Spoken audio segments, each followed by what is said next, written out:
broken down on the leaderboard together, you'd actually imagine the coup would be higher, right? Except for that one win. D-Roller clutched off the win and showed that he has it in the back pocket. So I think he's playing phenomenal. You said he's got a lot here to prove, and that's the thing. We've talked about it time and time again today. Once you jump up, you make yourself the target. Everyone's looking for you. Everyone knows you now, and D-Roller has been the target before in FNCS Invitationals. Can he do it in the next solo FNCS now? Can he have the consistency as Polarized takes down Keox in the feed, which I have to think means Keox has changed the drop spot and gone Caddy, because I was going to say when we saw that map, I saw a few extra eyes on Caddy that weren't there last time. That's right. Players trying to step it up and take the action into their own hands. Here's the thing, though. I want to set the stage up. Players that I'm looking out for that are scary, consistent, and they're doing it today already. It's players like Dubs, who already pulled a top 5 and a near top 10. Players like Jelty, who are doing the same as well, just shy top 10, 2 games in a row. And players like Azers, that consistency. We know that over the marathon, that is the 6 games, that mental fortitude, having great games, even if they're not wins or big pop-offs, just making endgame and knowing your formula works is 6. So keep an eye out on those guys because they have been the most consistent and the least volatile so far. I mean, if you've been watching throughout the qualifiers, we all know Dubs has some of the best placement that this scene has to offer. So he is a pioneer of rotates and making endgames. We'll see, though, as the competition continues here. Because this is still game number 3 and things are just getting started for us. Yeah, and you got to look at some of their drop spots as well. So obviously Dubs coming out of Fortilla, which means if he can get into that vault, he has a guaranteed launch pad, but it also means that he's walking away with consistently good loot. Some of these players having good games out of more shamble pass have to rely on luck a little bit more. Do you find a few stacks of minis? Do you find the big pot? Do you find what you need? Where Dubs is coming out of Fortilla every single game with what he needs. And because of the water and because of the guys in that area, the rotation pass are a lot easier too. So you're looking at players like that to be very consistent, to start racking up some of these placement points. We touched on it last game as well, but you have the placements on the right here. A victory royale being worth 14 points, and then each one of those thresholds will net you an extra point as well. So those are combined with eliminations being 1. So you get your first points when you get inside top 75, top 50, and then so on, as you can see from this graphic. But that win, 14 points, and we see Zolaf getting some really big shots onto ult. Not sure what happened there, but he also fishes up the legendary tac shotgun. So big swing from Zolaf there within 2 seconds. His game is looking very good and very different.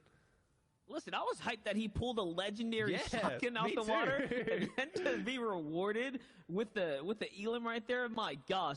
Talk about a nice game for Zolaf to kick things off. Not so nice game for Altu. We'll have to figure out what happened there. But regardless, on the other perspective, Bugha, who had a decent game too, he went from 1 point coming out of game 1 to securing 9 points in game 2. That is huge. That's massive. At the start of the show, Ozzy, we spoke about the fact that you need anywhere from like 8 to 10 to be the champ on average. Bugha's closing that gap now, right? If he can have a good game 3, that's setting himself up for the great halfway mark. I still can't believe how ridiculous that is. When we talk about a win being worth 14 points, and you have to average around 10 just to win an FNCS in one of these regions, and you're doing it against the best of the best, it is incredible, and Bugha has shown that he can do it. Obviously, your solo World Cup winner, still holding on to that mantle, still holding on to his skill, and showing that he is one of the best solo players here. He almost won one of the qualifying weeks, showing that he can still do it and perform on the day. The zone so far, he did that out of a different drop, though. He did that out of Rickety Rig, and now he's switched it up to Misty, but still, Misty being a very strong drop. So far, him and Stretch having each side of Misty and being relatively safe. I've seen them taking a few tags, but they're not launching full-on assaults, and they're both playing well as Blake, another person who has another scary name with him at his drop, clicks over here, who I believe is the one who's probably taking shots onto him, and he's only got 3 minis and a whole doing those more shamble loot paths. I know Pleasant Park might not sound shambles, but when you've got another person there and you've got another people getting all the loot before you rotate, he's walking out with not that much. Yeah, more importantly, if he gets jammed up on any of these rotates and gets tagged like this, that's where you start to fall behind quickly, because look, he's already down another mini now being tagged from an AR from that distance. And just like behind, you lose that early game lead that you were starting to build up. Blake, he kind of fizzled out that last game. He put 21 minutes into the second game to only secure about 3 points. He fell at 46 points or 46th place with only 1 elimination.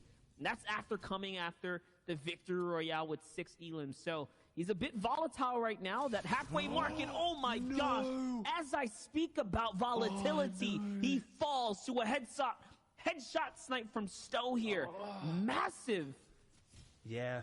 We talk about it. We talk about 6-game formats. We talk about how mentally grueling this is, the amount of pressure, the amount of time put into this, and then your game 3 gets ended within a millisecond like that. He falls. Blake goes down. All that loot goes over to Stowe, and now Blake has to sit back and spend 20 to 30 minutes watching, thinking about what he could have done differently, when honestly, it is so hard to think what you should have done when it comes down to a headshot snipe. But at the end of the day, the rotates can be different, the builds can be different, but Blake is going to be very upset with that one, and he has to bounce back. He has to keep his mental in check because he's still on pace. We talked about it. 10 points every game is what you need to win this one. He's on 30, and this is game 3. So if he keeps up the consistency, he will be okay. But unfortunately, Blake picking up game 1 win, the last 2 games not going as great for him.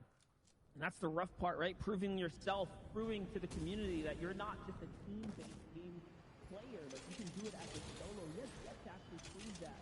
Even with the strong start from seeing him come out, his gate swinging, and then continue to fall. It just seems like that is how his history has been written time and time again.